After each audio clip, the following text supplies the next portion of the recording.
Halfway through the marriage registration process, Gary's delicate, irreplaceable first love sent a photo of herself tried to commit suicide by smashed her head into a wall. Without a word, he abandoned me and went to get the certificate with his first love, then flew abroad for a honeymoon. That very night, her social media was updated with a floor littered with used condoms. Gary's message followed shortly after. Even though I got the marriage certificate with Mariska, she's still willing to let you be the mistress. You should learn to be as generous and understanding as her. Don't be ungrateful. You know you can't live without me. Once your dad's entire estate is transferred to me, I'll take 1 day a week to visit you. Mariska is afraid of pain, so any children you give birth to will belong to her. After all, she's the main wife and you're just the side piece. If you want to keep my heart, you need to be sensible. I laughed. As the only daughter of the most powerful family among the 4 major clans in North England, whoever married me would gain the right to all my family's assets. What Gary didn't know was, the moment he left me, I already changed my marriage partner. A month later, I met Gary again at a private charity auction. He held Mariska by the waist, let her sit on his lap, kissed her wantonly in public. The teasing cheers at the venue turned into mockery the moment I arrived. Oh wow, Gary, your little simp finally couldn't hold back and came looking for you. Miss Parker, not bad this time. You broke your endurance record. It's been a whole month, huh? You must be missed Gary like crazy, didn't you? Gary casually lifted his head from Mariska's neck, arched a mocking brow. Rose, am I being too kind to you? Don't you know what kind of trash you are? Playing hard to get with me? You think you're worthy? If you've got guts, don't come crawling back. You can't even be a decent simp. You're so disgusting. During the 5 years I was with Gary, I'd heard words like these, seen expressions like that, countless times. Back then, I was all about him. Every time he belittled me in public, my eyes would redden with sadness, but I wouldn't dare cry in front of him for fear of making him angry. Later, I'd bury my head under the blanket, cried into the pillow,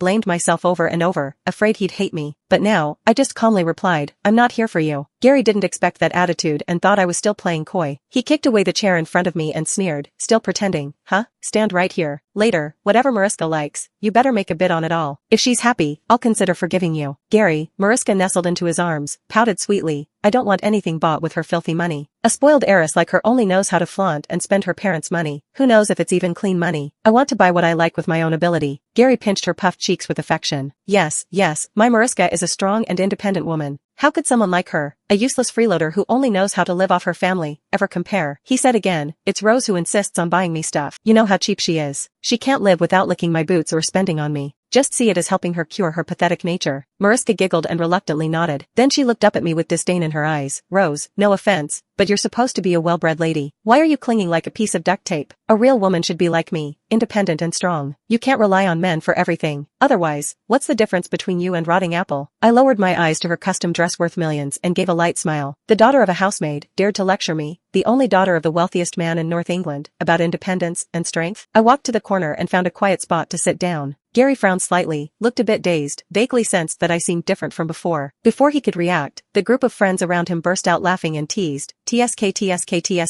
here we go again, hiding in a corner to sob. Without Gary, Miss Parker can't even survive. They said, don't forget, the Parker family is the wealthiest in North England. Rose is their only daughter. Mr. Romeo Parker plans to choose a marriage partner for her from the other 3 top families at her 25th birthday banquet. I heard the candidate has already been decided. Whoever marries Rose inherits the entire Parker family fortune. The Parker family's assets start at tens of billions. Who knows who'll get this outrageous wealth? Someone immediately winked and smirked. Isn't it obvious? Of course it's Gary. Everyone in North England knows how obsessed Rose is with him. Gary tells her to die and she wouldn't even hesitate for a second. Look, it's only been a month and she's already crawling back. Ha ha ha, to be a simp to this extent is unbeatable. Once she hands over the Parker family fortune, the whole of North England will belong to the Osborne family. Gary sure knows how to handle women. Teach us your ways, man. Gary acted indifferent, but the subtle curve at the corner of his lips betrayed his delight. He deliberately raised his voice so I could hear. A cheap woman throwing herself at me isn't even worth a toe of Mariska's. If she wasn't fun to play with, I wouldn't even bother looking at her. She insists I marry her and I can't even shake her off. It's driving me crazy. After he finished, he waited for me to break down in tears. In the past, at times like these, my eyes would already be red and filled with grievance. But this time, not only did I not shed a tear, I didn't even glance at him. Gary's face darkened on the spot. He was about to come over when Mariska clung to his arm. Gary, the auction's starting. Stay with me. Gary had no choice but to sit back down with her in his arms. Throughout the auction, Mariska liked almost every item. She kept mumbling that she couldn't afford them, while pretending to be strong and saying she would work hard to buy them herself. Seeing her pitiful expression, Gary was overwhelmed with sympathy. With a wave of his hand, he lit the auction lamp for every single item. She happily wrapped her arms around his neck, kissed him again and again. As for me, I only raised my bid paddle once, when the final item, a men's wristwatch, came up. The watch was sapphire blue, understated yet elegant. Its style matched well with the person in my heart. As a gift for registered our marriage, he would probably like it. I got my ideal item and was ready to leave, but Gary stopped me. Behind him stood the event organizer. He held a thick stack of receipts. I was puzzled. Is there something else? Gary took the receipt list and handed it to me, spoke in a condescending tone. Don't say I never gave you a chance. Pay for all these items and I'll reluctantly have dinner with you tonight. I flipped through the list. It was 15 items in total. Because Mariska had been whining all night, Gary kept hit the auction lamp. Originally worth less than £1 billion,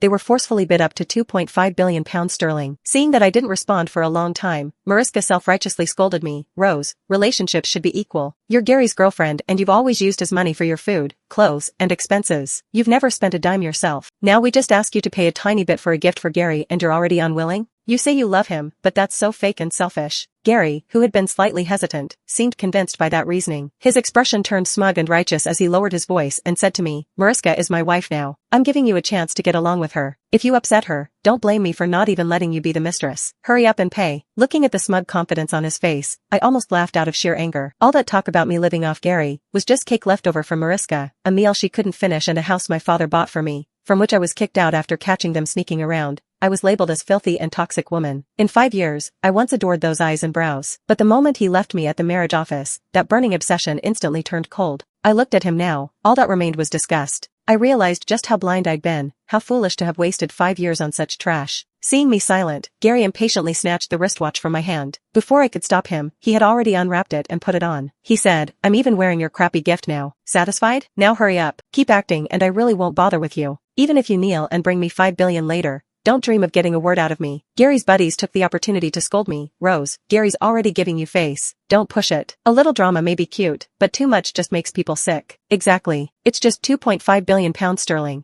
It's just pocket change for you. Being so stingy is disgusting. You should learn from Mariska. She is generous and thoughtful. She bought her gift for Gary with money earned from her part-time jobs, they said. I glanced at the cheap little doll keychain hanging from Gary's phone, completely out of place. I couldn't help but laugh. Very thoughtful indeed. What? That keychain is not even worth £9.9? Mariska looked like she'd been mortally insulted. Her eyes instantly turned red as she bit her lip, tried to look like a pitiful, strong little flower. I don't have your kind of money, but everything I buy, I earn with my own hands. I'm cleaner than you. How dare you humiliate me? Gary pulled her into his arms protectively and barked at me. Apologized to Mariska. I smiled and shoved the entire receipt list into her arms. You're clean, I'm dirty. So let your clean money pay for these gifts for your Gary. Mariska's face turned ghostly pale. She slumped in Gary's arms as if about to faint. Gary, burned with fury, slapped me across the face. Rose, I've had enough. You dare bully Mariska like this? On your birthday banquet, even if you kneel and beg me, I won't agree to the marriage alliance. He shot me a glare and stormed out, carrying Mariska along. In the past, those words would have shattered me. I would have cried, begged, done anything not to be abandoned. But now, I felt nothing. That slap? Considered it repayment for him saved me from the kidnappers 5 years ago. A few days later, the jewelry store called. The wedding ring the Gilmore family custom ordered for me was ready. When I rushed over, I saw Gary with his arm around Mariska's waist. They tried on rings. The two of them were pressed close, clearly intimate. When he saw me come in, Gary snorted and deliberately bit Mariska's ear, make her squeal and swat him playfully. As if that weren't enough, he grabbed her waist and kissed her deeply, right there, like no one else existed.